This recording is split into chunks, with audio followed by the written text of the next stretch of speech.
Hi all. Before I start this video, let me say that this video may not be all that popular with my Christian viewers because I will interpret the book of Revelation with what Maxwell Jordan calls astrotheology. Secondly, it may not be all that popular with my atheist viewers since I am using a book that they consider to be fiction. But anyhow, for those of you who have ears to hear and eyes to see, here goes.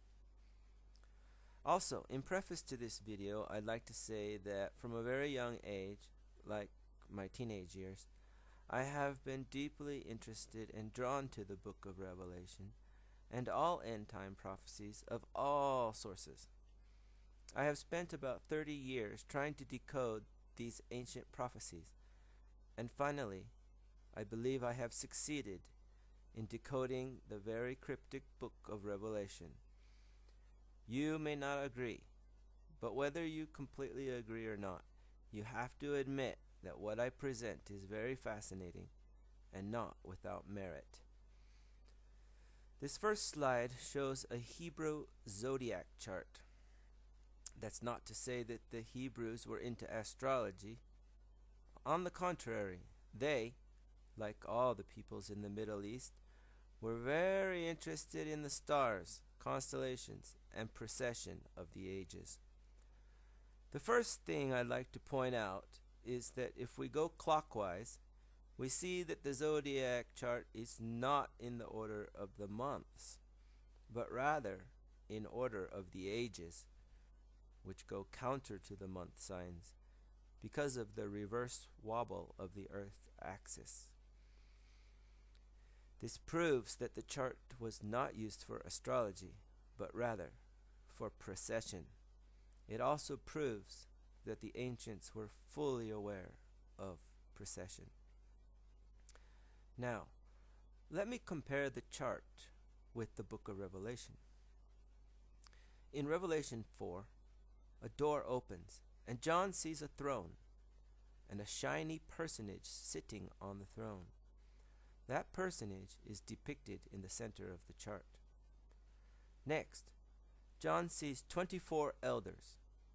Those 24 elders are depicted by the 24 stars in the center of the chart. And let me say that I think those 24 stars or 24 elders represent the 24,000 years of a precession. And some of you may say, well, it's not 24,000 years, it's 25.8 thousand years. Yeah, that's true, but things may have changed since the last, since 6,000 years ago. Anyways, I still think it represents precession. Next, John sees 4 beasts, and the order is very important. First, he sees a lion, aka Leo. Next, he sees a calf, aka Taurus. Next, he sees a man, aka Aquarius. Next, he sees an eagle, aka Aquila. Now let me interpolate here. Many scholars like J. Widener and David Flynn will tell you that the eagle represents Scorpio, which is said to transform into an eagle after being shot by Sagittarius. With all due respect to those great scholars, I humbly disagree. Through my research, I discovered that there is an eagle constellation called Aquila right between Capricorn and Sagittarius. See this next slide for verification. I call this the mysterious 13th sign of the zodiac. Please note that J. Widener calls Ophiuchus the mysterious 13th sign of the zodiac, but Ophiuchus is not mentioned in the book of Revelation. Clearly, what John is being shown are 4 specific ages, or references for specific time periods. Now, going back to the Hebrew Zodiac chart, John then sees a white horse with a rider, and the rider is holding a bow. I believe that this is a reference to Sagittarius. John then sees a red horse, which I think represents Scorpio, obviously because Scorpio is red, and the sword of the rider represents the scorpion's stinger. John then sees a black horse, and the rider is carrying balances, which clearly is a reference to Libra. John then sees a fourth horse, or rider, a horse and rider combination. It's a pale horse, and the rider is called Death. In ancient Middle Eastern numerology, the number 4 represented death. So, clearly, John is making a connection here. The fourth horse represents death, or the fourth rider represents death. Now, this is not to represent physical death, but rather the death of some event. In essence, it signifies the end of something. In this case, I believe it signifies the end of precession. The next thing that John sees are the 144,000. I have struggled to understand what this meant. I had to place many pieces of the puzzle together in order to fathom the meaning of the 144.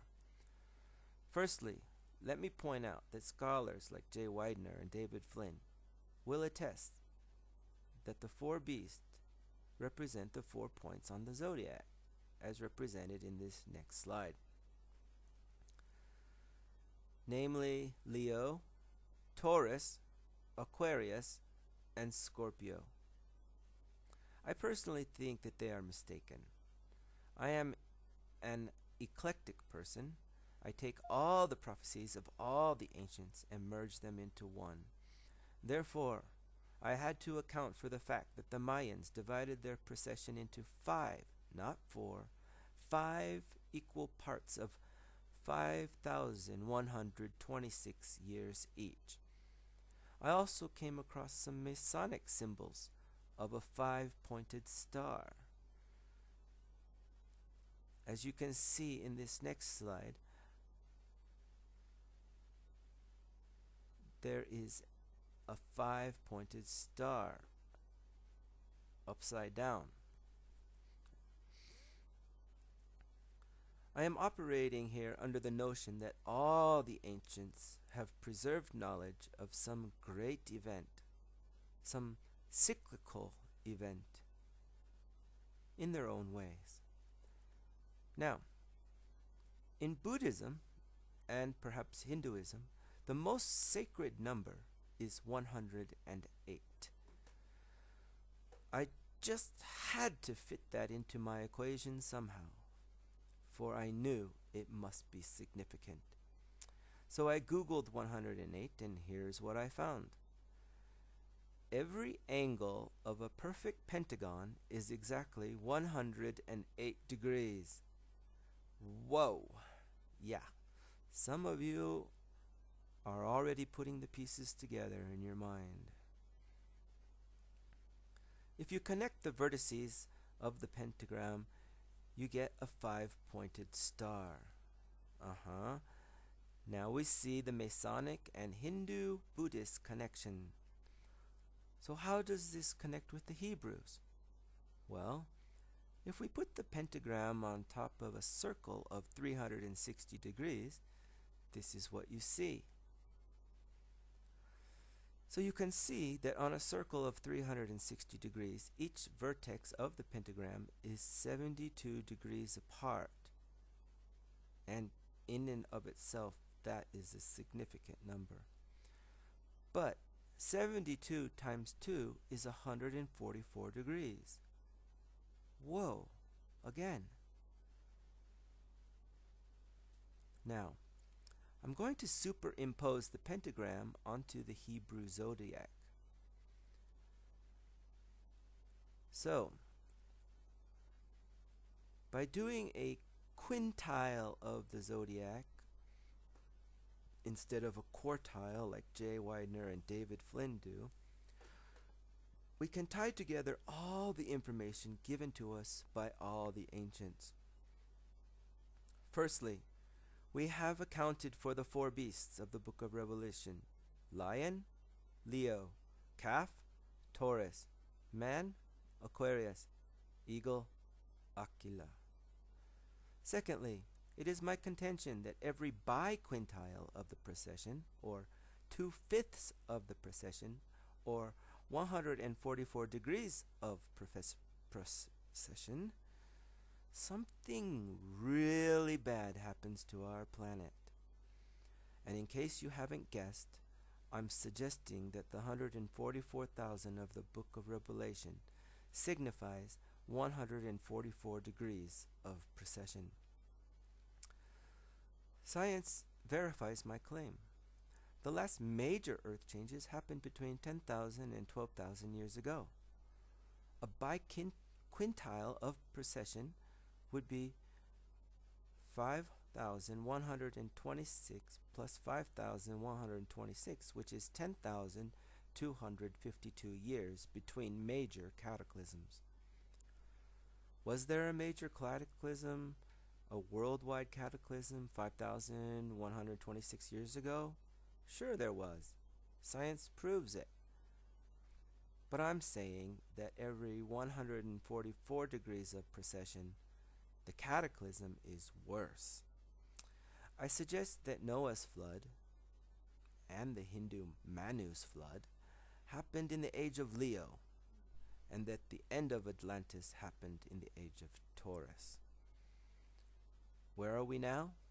In the beginning of the age of Aquarius.